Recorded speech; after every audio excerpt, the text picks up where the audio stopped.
Bonjour à tous, mardi 20 octobre, il est 8h41, donc ouverture des marchés dans 19 minutes. Des marchés qui ont été, notamment le CAC, perturbés par des problèmes sur Euronext hier, et c'est pour ça que j'affiche tout d'abord l'écran sur les actions pour vous montrer les dysfonctionnements. Donc vous voyez par exemple ces prix-là sur Saint-Gobain avec cette forte baisse. On a Biomérieux aussi qui a terminé en forte baisse, 8-9%. Euh, Sachez que Euronext a annoncé l'annulation de toutes les transactions après 17h30, donc tout ce qui s'est passé au fixing. Euh, Dysfonctionnements qui se sont poursuivis aussi sur les dérivés, puisque entre 19h20 et 22h, il n'y a pas eu de cotation, sur le futur CAC notamment. Donc, espérons que tout rentre dans l'ordre pour aujourd'hui. En tout cas, bon, sur le futur, c'est un peu spécial ce matin, je vais vous le montrer après, mais ça a l'air d'aller, ça a l'air de tenir. Euh, donc sur les actions, difficile d'analyser quoi que ce soit hier, puisque déjà pendant 3 heures, ça n'a pas coté. Le soir, c'était un petit peu le bazar sur le fixing. D'une manière générale, on n'a pas de changement sur les actions. Toujours une grande régularité. Des intérêts. Alors hier, c'était les valeurs en retard.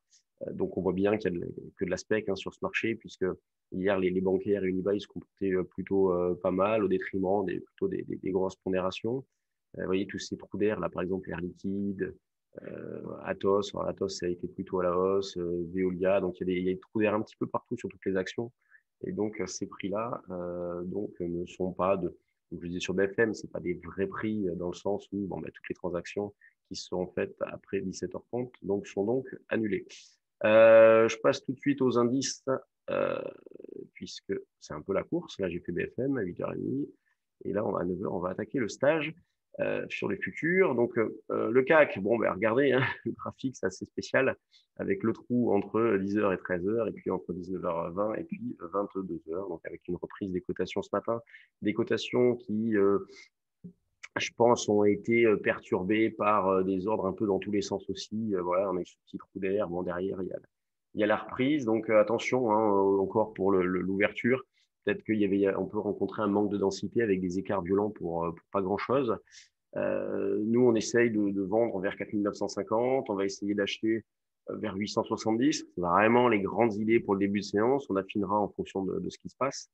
Mais c'est vraiment les grandes lignes de ce début de séance. Hier, juste avant la panne, on a pu vendre notamment des calls, conformément à notre scénario donc de montage de call spread en décalé.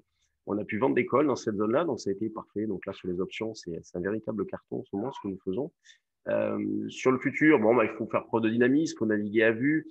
Nous, on part toujours du principe que les marchés ne devraient pas décaler très fortement et qu'on devrait continuer cette alternance de mouvements haussiers, de mouvements baissiers, des marchés qui tiennent bien dans la mesure où tous les opérateurs s'attendent à des dégradations plus fortes. Et justement, c'est là l'intérêt d'analyser en temps réel ce qui se passe. Et c'est là où nous, dès jeudi, malgré le gap à la baisse et malgré la baisse du début de séance, on se disait c'est pas bien méchant, il n'y a pas de quoi envisager un changement de phase de marché, le marché peut tenir. Donc dans cet esprit-là, nous avons acheté des calls, notamment, moins des futurs, mais surtout des calls. C'est vrai qu'à ce moment-là, on était plutôt en train de gérer des positions en vue de l'échéance, mais on a acheté un petit peu de call, et ce qui nous a permis de profiter du rebond pour en vendre d'autres, et donc de monter des ventes de call spread en décalé. Ce qui est vraiment la stratégie des derniers mois, des 6 derniers mois, parce que moi j'ai commencé à en faire à partir du mois d'avril, la sortie de prise, mois d'avril, et avril, mai, juin, juillet, août, septembre, octobre. Donc 7 mois de suite où on a quasiment tout encaissé. C'est assez impressionnant.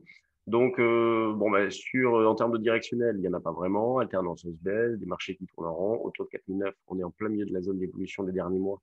4007, 5100 en gros. Et donc, achat proche, 895 en double appui avec ce matin. Vente proche, on pourrait dire, allez, 30, 38, 43. Moi, je suis plutôt placé vers 50, on verra. Et puis sinon, 870 aussi, pourquoi pas. Le DAX, lui, donc il n'y a pas eu de panne sur Rex, donc tout s'est passé normalement.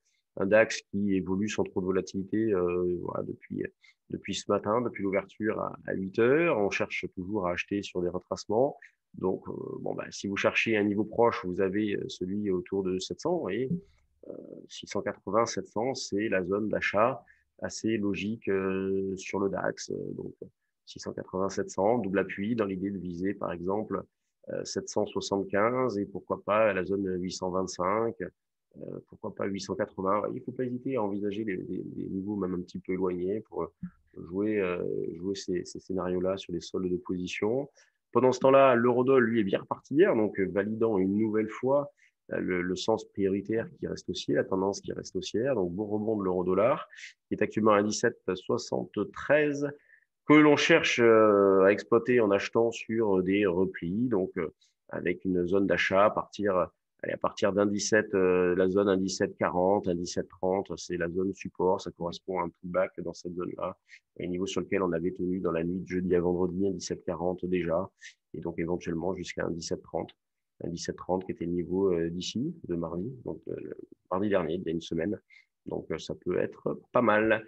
Allez, point bourse un peu plus rapide que ces derniers temps. Stage oblige. On va commencer dans une dizaine de minutes avec la deuxième journée du stage sur les futurs, la méthode d'intervention, les signaux, comment on aborde les marchés, toutes les gestions de position. Et donc, demain, ça sera la journée de trading. Donc, demain, je ne pourrai pas faire ce point bourse parce qu'on va commencer un petit peu plus tôt. Allez, bonne séance et puis on se retrouve jeudi. Salut!